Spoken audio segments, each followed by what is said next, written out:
क्या आपको भी लगता है अगर मार्केट में आप सही एंट्री ले लेते हैं तो बस प्रॉफिट्स ही प्रॉफिट्स मिलेंगे? बट वही अगर मैं आपको बताऊं, मार्केट में जितना इंपॉर्टेंट है राइट टाइम पे राइट एंट्री लेना, उससे कई ज्यादा इंपॉर्टेंट है राइट टाइम पे राइट एग्जिट करना। क्यों? क्योंकि प्रॉफिट्स तो तभी रियलाइज होते हैं जब आप उस ट्रेड से एग्जिट करते हैं। हाय, मैं हूं Upasana from the trading desk and welcome back to our channel.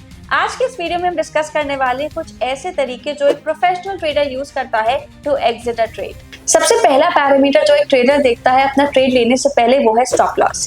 अगर आप ट्रेडिंग में एक लॉजिकल स्टॉप लॉस लगाते हैं तो बहुत रेयर चांसेस होते हैं कि आपका स्टॉप लॉस हिट हो। बट हाँ, मार्केट अनसर्टेन रहता है तो स्टॉप लॉस कभी भी हिट हो सकता है, इसलिए एक प्रोफेशनल ट्रेडर हर बार अपने ट्रेड में स्टॉप लॉस जरूर लगा के चलता है। सेकंड तरीका है trailing stop loss strategy use करने का। ये ट्रेलिंग स्टॉप लॉस स्ट्रैटेजी हम तब यूज करते हैं जब हम मार्केट में बड़ी रैली या फिर बड़े प्रॉफिट्स को कैप्चर करना चाहते हैं। यहाँ पे हम एक सिंपल रूल फॉलो करते हैं, जैसे जैसे हमारा ट्रेड प्रॉफिटेबल होता जाता है, राइट, हमारे रिस्क रिवॉर्ड बढ़ता जाता है, वैसे ही अपने स्टॉप लॉस को भी हायर लेवल पे लेते जाते हैं। दैट सिंपली मीन्स हम अपने रिस्क को कम करते चल रहे हैं। तो एक पॉइंट आता है जब हमें एक अच्छा रिटर्न मिल रहा होता है, वहीं अपना स्टॉप लॉस ब्रेक इवन पे लेके आते हैं। तो ये ट्रेडिंग स्टॉप लॉस स्ट्रैटेजी हमें हेल्प करता है एक बहुत बड़ी रैली को कैप्चर करने में।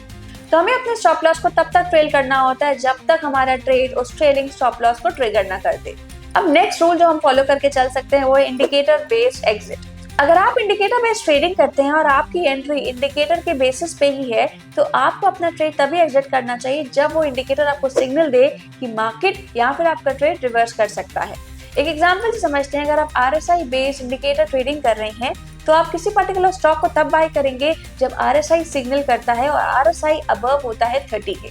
वहीं आप उसी ट्रेड के अकॉर्डिंग तब एग्जिट करेंगे जब RSI क्रॉस करता है 70 का लेवल्स, क्योंकि ये होते हैं हमारे इंपॉर्टेंट ओवरसोल्ड और ओवरबॉट एरियाज। तो इंडिकेटर के बेसिस पे आपको अपनी एंट्री या फिर एग्जिट को प्लान करके चलना है।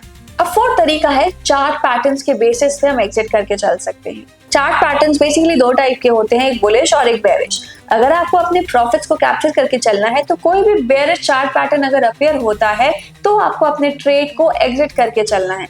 वहीं आप अपने शॉर्ट ट्रेड को एग्जिट करके चल सकते हैं जब आपको कोई बुलिश चार्ट पैटर्न अपीयर होते दिखे। अब नेक्स्ट आता है कैंडलस्टिक के बेसिस पे अपनी एग्जिट को प्लान करना। मार्केट्स में इंपॉर्टेंट है प्राइस एक्शन, और कैंडलस्टिक्स हमें क्लियरली गाइड करती हैं कि कब मार्केट में बाइंग पावर ज्यादा है या फिर एक सेलिंग पावर, और ये हमें क्लियरली पता चलता है कैंडलस्टिक्स के थ्रू। अगर आपने किसी स्टॉक को बाय करके रखा है और आपका स्टॉक दे रहा है एक स्ट्रॉन्ग बेयरिश सिग्नल किसी रेजिस्टेंस के आसपास, तो आप अपने ट्रेड को एग्जिट करके चल सकते हैं, क्योंकि ये एक मेजर साइन है कि मार्केट शायद वहां से रिवर्स करके चल सकता है। वहीं एक शॉर्ट ट्रेड की बात की जाए, अगर आपने किसी स्टॉक को शॉर्ट करके रखा है या फिर सेल करके रखा है और मार्केट में कोई बुलिश कैंडलस्टिक पैटर्न अपीयर होता है किसी सपोर्ट लेवल के आसपास, तो आपको एक सिग्नल मिलता है कि शायद मार्केट यहाँ से रिवर्स कर सकता है and it's time to exit the short trade. Next तरीका होता है रिस्क टू रिवॉर्ड रेशियो।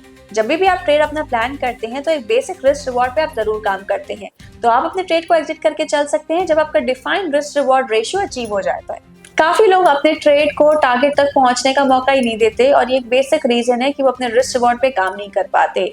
तो be discipline and focus on your risk and reward. अब एक और नेक्स्ट फैक्टर जिसके बेसिस पे आप अपने ट्रेड को एग्जिट करके चल सकते हैं, और वो है लिक्विडिटी।